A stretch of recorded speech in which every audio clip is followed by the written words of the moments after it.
ඇමරිකාවේ ඉන්න අපිට දැන් තියෙන්නේ වින්ටර් සීසන් එක.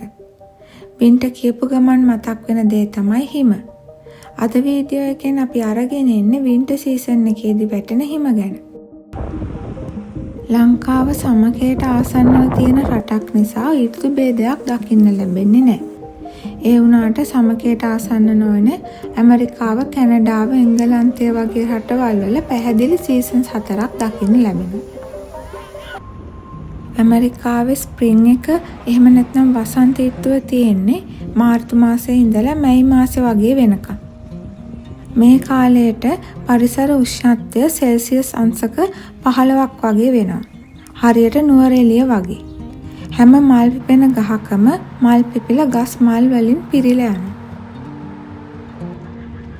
ස්ප්‍රින්ග් එකට පස්සේ ඉන්නේ සමර් එක. සමර් එක වෙද්දී ගස්වල පිපුණු මල් හැලිලා ගිහිල්ලා ගස්වල කොළ එන්න පටන් ගන්නවා. මුළු පරිසරයම කොළ පාටින් ලස්සන වෙනවා. ගෙඩි හැදෙන ගස්වල ගෙඩි හැදෙන්න පටන් ගන්නවා. මේ කාලයේ පරිසර උෂ්ණත්වය සෙල්සියස් අංශක 30කට විතර වැඩි වෙනවා. ආයිමත් අගෝස්තු මාසයේ පහු වෙනකොට පරිසර උෂ්ණත්වය අඩු වෙන්න පටන් ගන්නවා.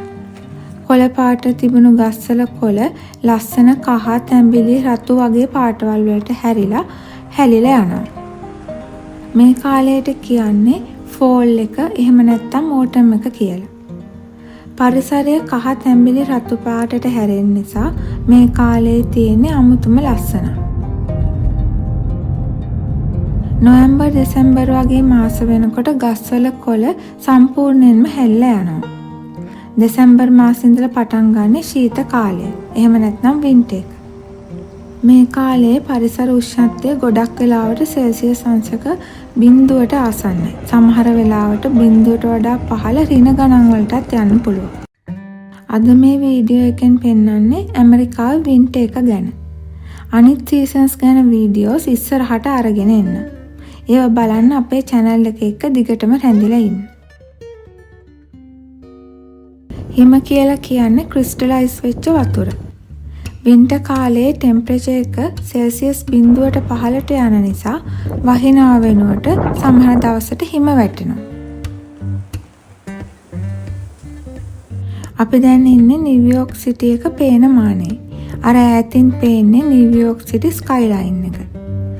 දැන් යාන්තමට හිම වැටෙන්න පටන් අරන් තියෙන්නේ. තව ටිකක් වෙලා යනකොට වැස්ස වැඩි වෙනවා වගේ හිම වැටෙන එකත් වැඩි වෙනවා.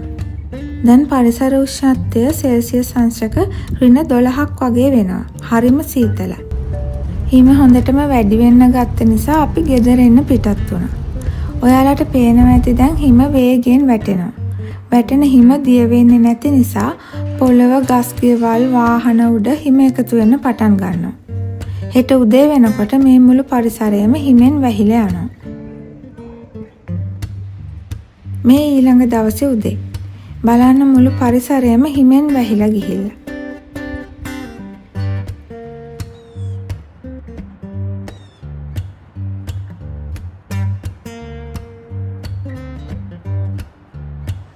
හිම වැටෙනවට ගොඩක්ම ආස පොඩි ළමයි.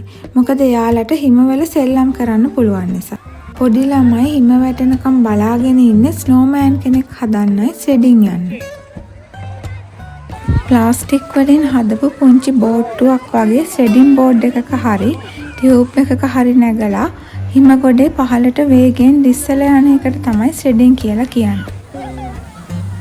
පොඩි අය විතරක් නෙමෙයි ලොකු අයත් වින්ටර් කාලේ ෂෙඩින් යන එක අනිවාර්යෙන් කරන දෙයක්. ෂෙඩින් කරන්න හොඳම ෆ්‍රෙෂ් ස්නෝ වැටලා ටික දවසක් යනකොට ඒවා කම්පැක්ට් වෙලා හાર્ඩ් වෙනවා. එතකොට ෂෙඩින් යන්න අමාරුයි.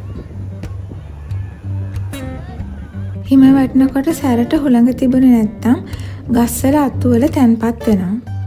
එතකොට හැම ගහක්ම සුදු පාටට ලස්සනට පේනවා. හිම වැටුණු පරිසරයේ ලස්සන බලන්න වින්ටර් ඩ්‍රයිව් එකක් යන්නත් මෙහි ජීවත් වෙන මිනිස්සු අමතක කරන්නේ නැහැ. මේ සැරේ ලස්සනට හිම වැටලා තියෙන නිසා අපිත් වින්ටර් ඩ්‍රයිව් එකක් යන්න අමතක කරේ නැහැ. දැන් ඔයාලා දකින්නේ අපි වින්ටර් ඩ්‍රයිව් එකේදී දැකපු පරිසරයේ ලස්සන.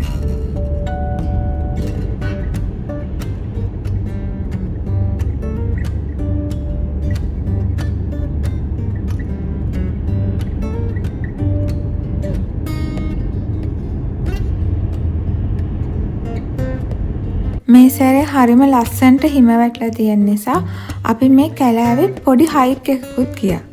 මෙතන තියෙන හැම ගහක්ම සුදුම සුදු පාට හිම වලින් වැහිලා ගිහිල්ලා. ගොඩක් හිම වැටිලා සීතල නිසා අපි වැඩි දුරක් නම් මේ හයික් එක ගියේ නෑ.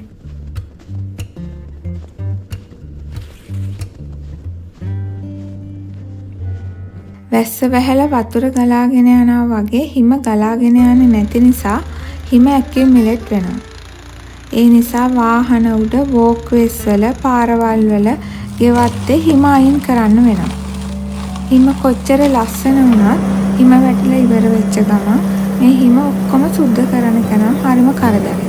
ගමනක් යන්න කලින් වාහනේ උඩ තියෙන හිම අයින් කරන්න සිද්ධ වෙනවා. මිදුලේ හරි වෝක්වේස් වල හරි තියෙන හිම මෙන්න මේ විදියට ෂවල් එකකින් හරි ස්නෝ බ්ලෝවර් එකකින් හරි අයින් කරන්න ඕනේ.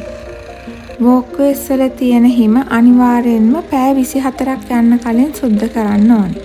ඒක ලෝකල් ටවුන්ෂිප් එකෙන් දාපු නීතියක්. පාරවල් වල තියෙන හිම ටවුන්ෂිප් එකෙන් සුද්ධ කරනවා.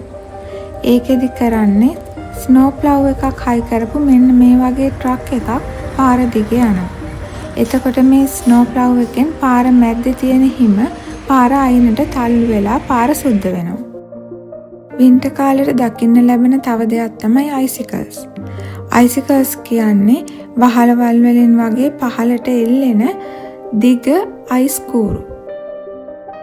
වහලවල් වල තියෙන හිම අවුවට රත් වෙලා දිය වෙන්න පටන් ගන්නවා. හැබැයි පරිසර උෂ්ණත්වය සෙල්සියස් අංශක 0ට පහළින් තිබුණොත් මේ දිය වෙන හිම ආයිත් අයිස් වෙනවා. මේ විදියට පහළට බේරෙන වතුර බිඳු අයිස් වෙන නිසා මේ වගේ අයිස් කූරු නිර්මාණය වෙනවා. අපි හිතනවා මේ ස්නෝ ගැන වීඩියෝ එක ඔයාලට වෙනස් විදිහේ එක්ස්පීරියන්ස් එකක් දෙන්න ඇති කියලා. අවස්ථාවක් ලැබුණොත් ජීවිතේ එකපාරක් හරි ස්නෝ එක්ස්පීරියන්ස් කරන්න අමතක කරන්න එපා. ලබන සතියේ තවත් මේ වගේ ලස්සන වීඩියෝ එකකින් හම්බ වෙමු.